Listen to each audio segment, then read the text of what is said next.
baru-baru ini ada loh update Google Image Search beserta Knowledge Panel. Maksudnya gimana? Jadi, pada bagian Google Image Search-nya ada Knowledge Panel. Nah loh, bingung? Saya juga bingung ketika pertama kali dengar berita ini. Supaya lebih jelas, yuk kita simak video lengkapnya.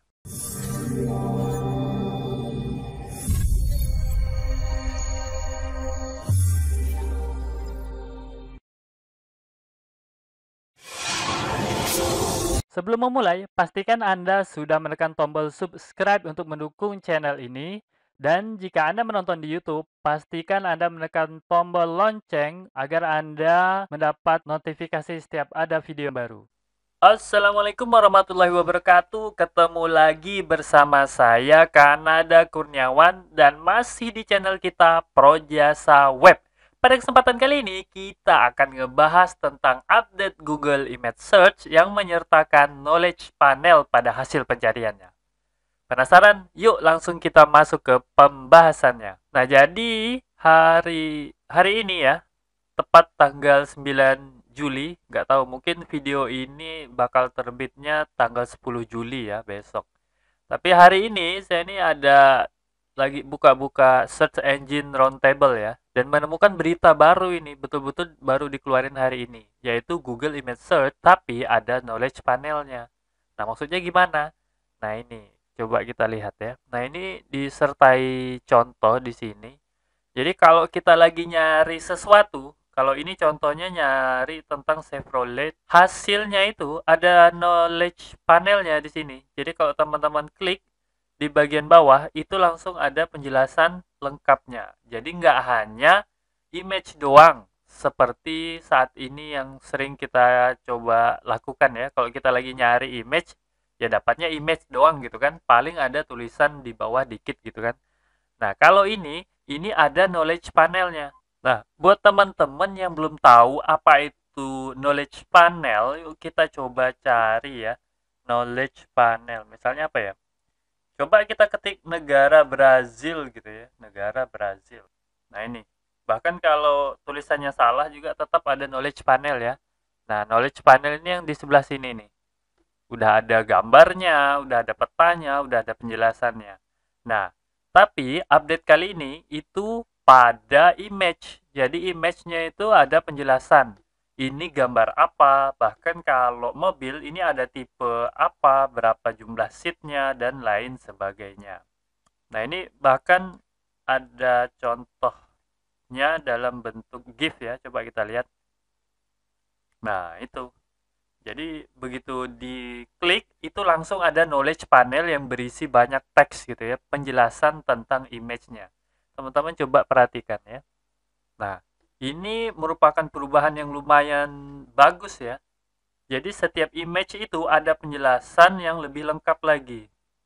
Dan ini bakal bisa bukan menyaingi, memangkas gambar-gambar hoax yang sering beredar. Jadi kalau teman-teman itu ketemu gambar hoax, misalnya bicara tentang apa gitu kan, begitu dicek dari Google, itu langsung ada knowledge panelnya. Langsung ada penjelasan mengenai gambar tersebut. Jadi kok dibilang ini gambar bla bla bla gitu, langsung Google jelasin gitu ya saat kita melakukan pencarian. Jadi ini lumayan efektif saya rasa kalau digunakan untuk menangkal hoax. Nah, tapi di sini ada penjelasan lain juga, to find quick fact, untuk sesegera mungkin menemukan fakta terhadap foto tersebut ya. Jadi memang mungkin tujuannya adalah untuk menghindari hoax. Kemudian selain itu, ini update ini baru ada di United States ya, baru ada di Amerika Serikat. Kemungkinan besar ini dikarenakan bahasanya ya. Jadi baru diterapkan untuk gambar-gambar atau artikel yang menggunakan bahasa Inggris. Selain itu juga penjelasan lainnya bahwa ini mencakup gambar-gambar tentang people, orang-orang, kemudian place, dan things. Jadi ada tiga topik utama dari update ini adalah tentang orang, tempat, dan sesuatu gitu ya. Misalnya kita coba foto, mungkin apa ya? Monas gitu ya. Kalau kita foto, nantinya itu bakal ada knowledge panelnya. Jadi penjelasan secara lebih rinci. Begitu kita memfoto Gelora Bung Karno, nah itu langsung ada knowledge panelnya. Jadi tidak lagi terjadi kesalahan seperti dulu itu ya, ketika di Wikipedia Gelora Bung Karno jadi Gelora Bung Rano Karno ya. Itu bakal aneh banget ya. Nah, ini merupakan update yang sangat penting. Di akhir artikel ini juga dijelaskan, kemungkinan besar update Google Image ini bakal meningkatkan traffic teman-teman. Tentu saja buat teman-teman yang sudah mengoptimasi gambarnya, mengoptimasi seluruh image yang ada pada websitenya. Oke, kita udah baca artikel dari Search Engine Journal. Coba kita lihat langsung announcement yang dirilis oleh Google ya. Coba. Ini tanggal berapa sebenarnya? Ini ternyata kemarin, tanggal 8 Juli ya. Tanggal 8 Juli baru dirilis. Dan benar juga bahwa ini terjadi, update ini terjadi hanya untuk image on mobile dalam HP di wilayah US, United States ya, Amerika Serikat. Tetapi ini bakal tersebar nanti, bakal diterapkan untuk seluruh dunia ya, termasuk juga bahasa Indonesia.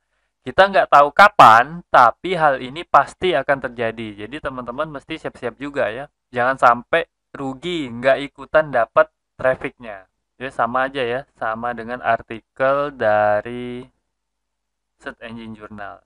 Nah, oke, sekarang mungkin teman-teman bertanya, gimana sih cara mengoptimasi image untuk SEO itu?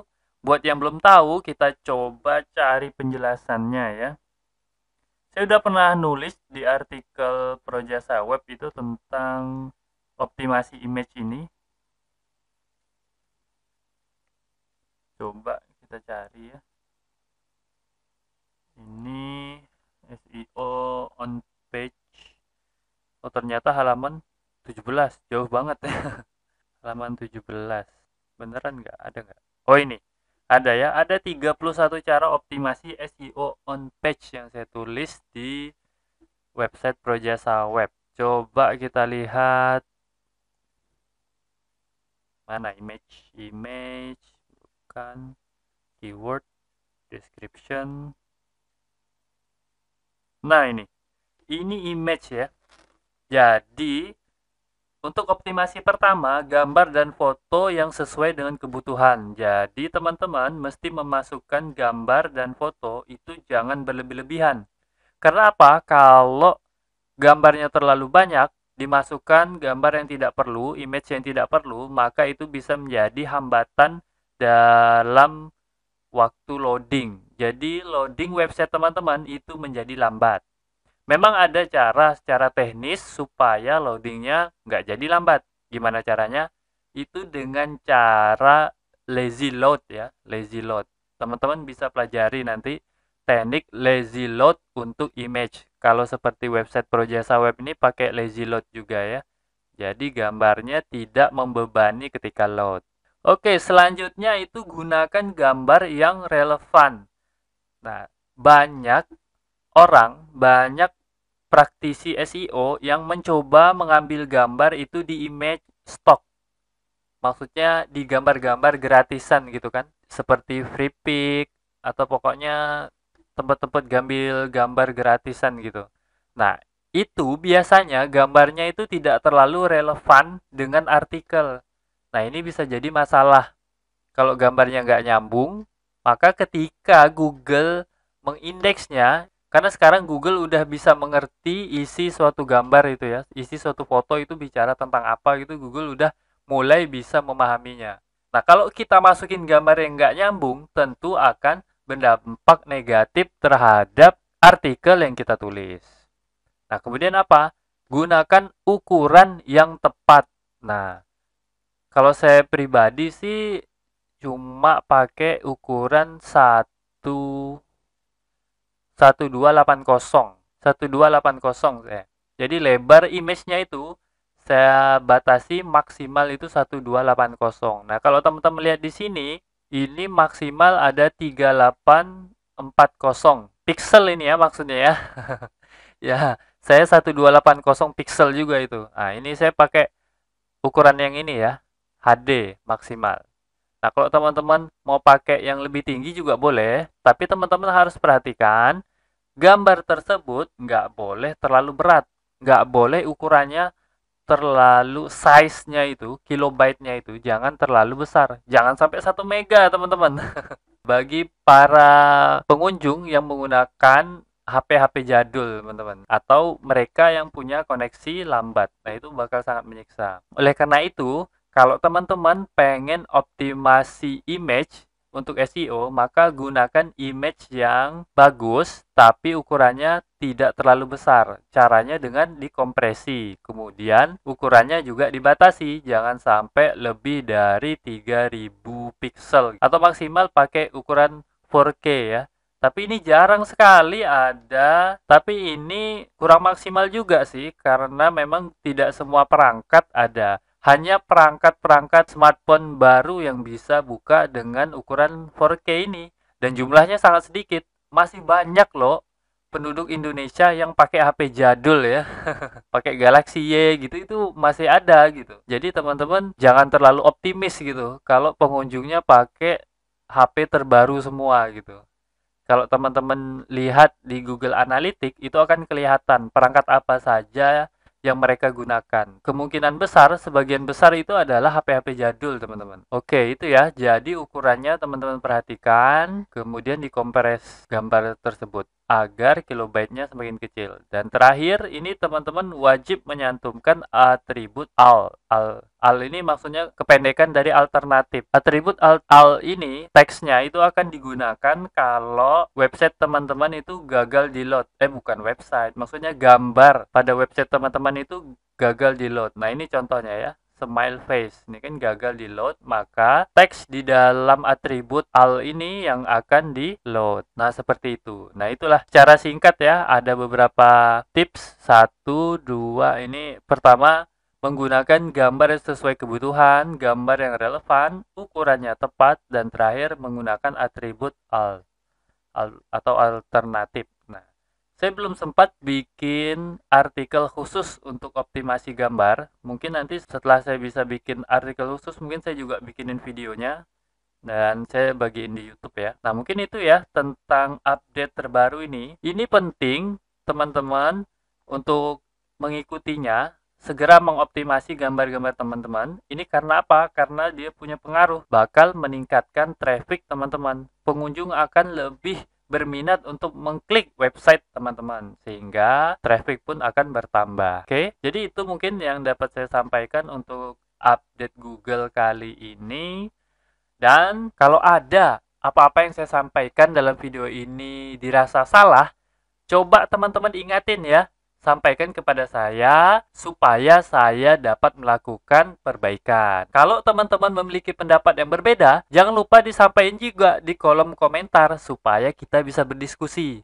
Kalau ada masukan, teman-teman jangan sungkan untuk menyampaikannya supaya saya bisa memperbaiki diri lebih banyak lagi. Dan kalau teman-teman punya usulan, coba cantumkan di kolom komentar. Siapa tahu saya bisa membuat usulan konten tersebut menjadi sebuah video. Oke, dan terakhir lagi ya, tadi udah terakhir.